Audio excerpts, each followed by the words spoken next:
There's a particular kind of exhaustion that doesn't have a good name. It's not the exhaustion of someone who's been working too hard, not in the ordinary sense, and it's not the burnout from overachieving or the depletion of the warrior who never stops. It's the exhaustion of someone carrying two things simultaneously, and they're pulling in opposite directions. On the one side, the body is genuinely struggling. They're tired, they're dysregulated, the body is asking for less. On the other side, there's a pull towards something deeper, deeper meaning, transformation, something that feels like so much a preference, but a calling. This is the initiate's dilemma.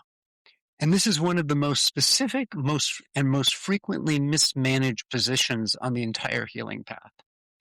It's not confusion. The initiate is holding a genuine paradox, a body that needs to rest and a soul that needs to move. The work is not to resolve the paradox, it's to learn to hold both simultaneously.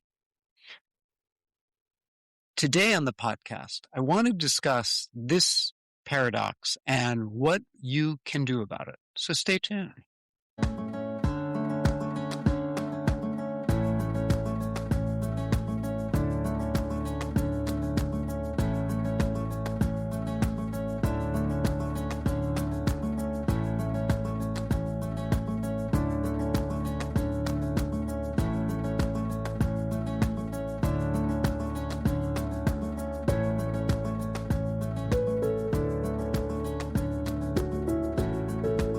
Hello and welcome to Ask Dr. Gill. I am your host, Dr. Gill Winkleman, and today on the podcast, I want to talk about the archetypal framework and specifically the initiate, because the initiate sits in a very unique position.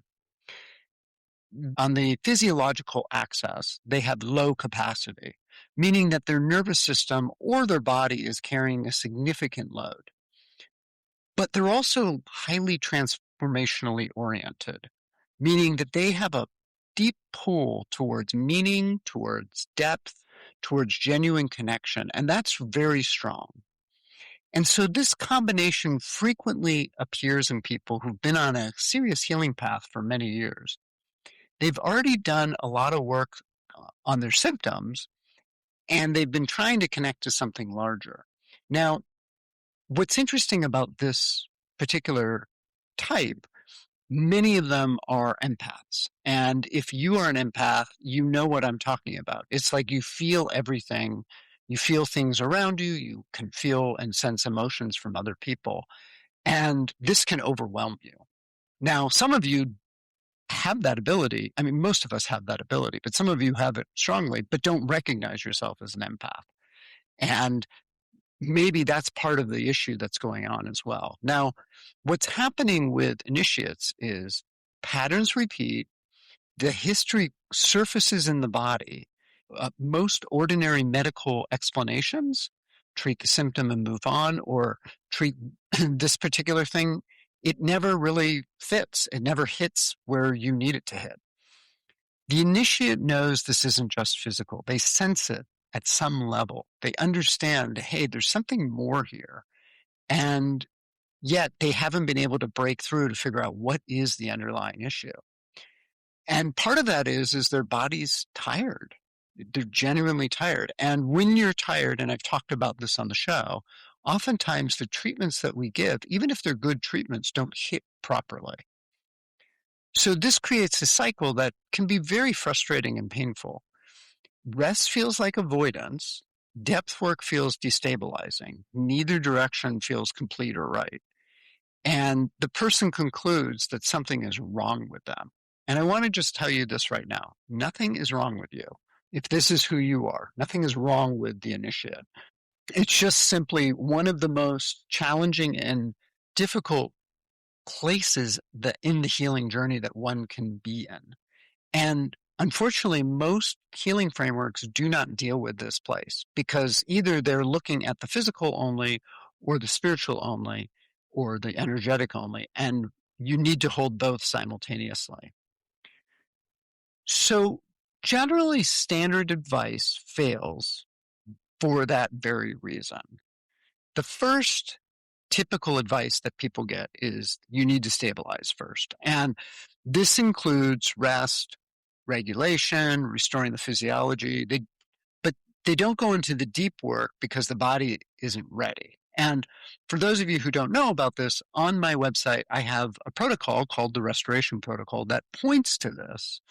And for many people, this is the place to start because they've never done anything quite like this. And what happens is that your body becomes overwhelmed by whatever you try and give it. For the initiate, this advice is well-intentioned, and partially it is correct. The initiate often does need to stabilize. That is true. And the nervous system does need support. That is also true. Pushing hard into whatever it is you're going to push hard, either trauma processing, intense psychological work, deep spiritual work. Sometimes when you do that before the body is ready, instead of getting integration, you get more fragmentation. But the thing is with the initiate, this advice misses something very crucial. And the problem is that if you purely stabilize without any kind of depth, oftentimes people on the initiate placement feel like they're abandoning something deeper, like they're betraying themselves. And so the call is not something that can simply be set aside while they work on sleep hygiene, for example, or nervous system regulation. It's too central to who they are. Ignoring it creates its own form of dysregulation. Now, generally, what I've seen with many initiates is they create this cycle. They move towards depth, the body pushes back, they rest, then the call returns, and nothing fully stabilizes. They keep going around and around in the circle. And that's because the call is real. If you've lived this, you recognize what I'm talking about. And sometimes people attend workshops or they go on an ayahuasca journey and they feel like they've genuinely opened and something real has shifted for them. And then they crash or they get a rash breakout or whatever symptom that was there comes back with a vengeance. If you've been through this, you may recognize exactly what I'm talking about. And the thing is this is not a sign that the work you're doing is wrong. It's a sign that you need to ground more so that the work can land properly. Now, the second type of advice is to just go deeper, is to trust the process, go deeper. And oftentimes that's why people end up where they're at. And they lean into the transformation. The idea is they lean into the transformation and then the body will follow and just trust the process. And again, this is partially correct. The depth orientation does deserve to be honored, but without the appropriate physiologic support, this is going to land poorly. And what I've seen is, and maybe you have seen this on a much milder scale, is someone who has been on a spiritual path, but eats junk food, for example, or doesn't exercise. And, they have really, really high blood pressure, even though they can sit and meditate for hours. And I've seen this many times. It's not that the work isn't the right thing to do. It's that you need to create a stable container so that the work can be held within the body and grounded. That way, symptoms don't get worse. And sometimes what happens is when they do, the person pushes harder, thinking they need to go deeper. The initiate doesn't need to choose between the body and the spiritual calling. They need a framework that can hold both simultaneously. Here's something I've come to understand through my clinical work. And this is what most frameworks miss about the initiate. The initiate is not struggling with one thing. They're struggling with two things at the same time. And those two things are on completely different layers of experience. The first layer is physiologic. The body, the nervous system, depletion. It's carrying too much load and it's asking for less. And sometimes this load is coming from the other layer, which is why I mentioned the empath issue. The second layer is often a psychological pattern, a recurring story, a belief structure, a way of being that keeps reasserting itself regardless of how much you understand it, or something deeper, something ancestral, something that is in your lineage, if you will. It's in your epigenetics. And this is less like a personal wound and more like a signal that's being carried through your history. Now, which of these two layers it is varies person to person, and sometimes it's both. So some initiates are working with some kind of pattern, a relational dynamic, a self-defeating sequence, an identity structure that reasserts itself no matter what, a habit that keeps coming back, whereas others are working with something that doesn't quite fit the personal psychology. It feels older, like it's more of a burden that they're carrying in the collective, and they were born with it. Both are worth naming because the initiate usually knows which one it is, or at least senses it, even if they don't have the language for it. So I'm going to take a quick break, and on the other end of the show, I'm going to talk about why this stalls out and what you can do about it. So stay tuned.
Hello and welcome back to Ask Dr. Gil. I am your host, Dr. Gil Winkleman. And before I continue with the initiate's dilemma, I want to just remind you that if you have any questions or comments, please feel free to email them to info at askdrgil.com. I'm happy to answer your questions. And if you have specific questions, I am putting together a program based on your questions to do a series on, basically a live Q&A. It'll be asynchronous. Send me your questions and then I'll answer them on the air. And I'll see if I can find questions that kind of work together. But I thought it would be fun to do that. So, all right. So let's get back to why people get stuck. And the reason the initiate gets stuck is not because they're not trying. It is that the physiological layer and the deeper layers are in this dynamic relationship, and they both keep moving with one another. So if you start working on one, the other one calls, and if you work on the other one weakens, right? So it's this interplay that's happening between them. When someone focuses only on the physiologic, just the nervous system regulation, the restoring the sleep, improving biochemical function, body often improves and then it plateaus. And not because the work is wrong, but because the deeper signal that's running underneath it of dysregulation hasn't been dealt with. And the body keeps receiving the same organizing input and it keeps responding accordingly. The biology is loyal to that signal. And it's what gives us the organization around what it is. Think of it as a vibration that's within our body.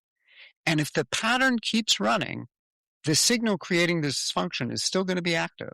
The biology is just going to keep reflecting that. So the physiology can't resolve without that signal being changed. The reverse, though, is also true. So when the initiate dives into the deeper work, the transformation without the physiologic stability with a nervous system that's already depleted, and then you're opening to potentially really difficult material, the body doesn't have the resources to integrate what surfaces. So the insight can come, the opening can come, but nothing lands or it can destabilize further. This is really a bind. I mean, by the way, I've seen this in clinical practice many, many times over the last 20 years, and it's been really, really frustrating in terms of how I've been treating patients, because I will do work in one or the other, and they'll get worse after a while. They'll get better, and then they'll get worse, and they'll fall back. And it's like, what the heck is going on? And finally, it's dawned on me. So it's not that there's something wrong with the person or even the treatment.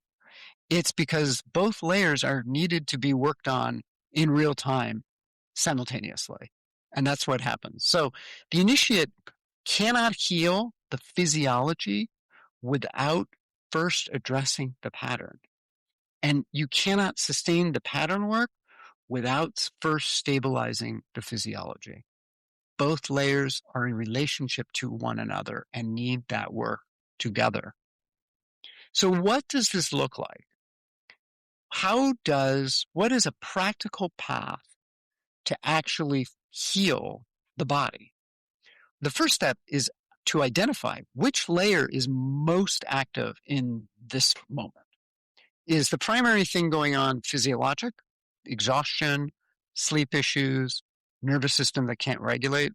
Or is the primary drive the deeper underlying cause, the pattern, the signal that's running, that the body hasn't had the resources to interrupt? In practice, as I said, you usually have to do both simultaneously. But if one tends to be more pressing than the other, that's where you want to work first. Not because it's more important, but because you need a functional nervous system to do pattern work, and you need some sense of the pattern to help the body organize around something new. On the physiological side, the work is generally foundational. It's about nervous system regulation. It's about sleep restoration. It's about mild biochemical support. The framing matters enormously for the initiate. This is not just sleep hygiene. This is preparing the ground for the deeper work to come. And it's basically it's like tilling the soil so that when you plant the seeds, there's a place for the sprouts to go down into and actually take root. When you create stabilization first, rather than a distraction, and it's understood that way, then the initiate can receive it. Oftentimes this reframe alone changes the therapeutic relationship. And it changes the way that the initiate looks at working on the body. On the deeper pattern level, the approach has to be calibrating to what the body can currently contain. And there's an important distinction here between meaning level work and reprocessing work. Reprocessing, which is often going back into your history and going back into the difficult material, reliving the events, cathartic discharge, all of that sort of approach, that requires a nervous system that is stable enough to integrate. And doing it when you're depleted actually creates more load than reduces it. But meaning level work is different. Understanding the pattern and what it's protecting, if you can do that without activating yourself, in other words, without going back into the traumatic events, that can actually land properly with initiates. For the initiate, given the suffering, a coherent framework often creates more regulation in their nervous system. The nervous system relaxes not because the problem is solved, but because it no longer feels random. And the orientation is something that the initiate can access even when the body is struggling. One practice that I suggest to the initiate, tracking the relationship between depth-oriented activity and subsequent physical recovery time. Not to restrict the depth, but to find the rate at which the depth work integration leads to destabilization. In other words, if you do 2 days of recovery after a weekend workshop, or 1 day after a somatic session, this will change over time. And I've seen this as a simple example with patients who are really, really depleted, right? And they get a good night's sleep, and then they go out and do like a ton of yard work, and then they're wiped out for a week. What I've seen is as they've gotten better, and by the way, most people don't change their behavior. Like they will, even though I tell them, okay, so you got a good night's sleep, don't go overdo it the next day, right? They still do it. But what I find over time as we're working together is that their ability to recover shortens. So instead of being a week, it's only 5 days and then 3 days. And then eventually they lose a day and then they can recover and be better. And then eventually they're fine. They can do it. And part of this is that when you're so weak, when you've had so much happening in your system over time, you feel like you got to catch up, right? You know, because you've been in bed or you've been unproductive for so long, and you want to catch up and do all this stuff, and then you wear yourself out. I get it. Believe me, I get it. So as the physiological layer stabilizes, the rate changes. And tracking this, you'll see evidence of, oh, what I'm doing is actually working. So the question to ask at any given moment isn't am I going deep enough? It's what can my body integrate? How much can my body take in? Depth without integration is stimulation. And integration without depth for the initiate feels hollow. The work is finding and continually recalibrating the pace at which both layers move. And this is sort of a push-pull, right? If you are an initiate, I want to say something directly to you. And that is, your sensitivity is a strength, not a liability. That your awareness is not the problem. The gap between what you perceive and what your body can currently hold is not a sign that you are doing this wrong. And that is really, really important to recognize. It is the precise tension that this path is asking you to hold. And it's not to collapse the gap by suppressing the awareness. It's not to force the gap closing by pushing your body through so it can go beyond its capacity. It's to tend both. It's to hold both layers simultaneously. Those are the two hands of the healing pathway. And so I want to leave you with this question. Where in your body do you feel the cost of carrying both of these? And it may not be the same place. And when you imagine that your body is stable and regulated, does the call feel more or less accessible? In other words, does the call feel frightening at that point? Because for many initiates, the fear is not that the call won't be answered. It's that it will be. And that a body strong enough to follow it is a body strong enough to be held accountable to it. And there's a layer of responsibility here. The depletion in part may be providing some cover, not as a weakness, but to protect you. And if that lands, it's worth knowing and worth sitting with. Because it changes what the stabilization work actually is about.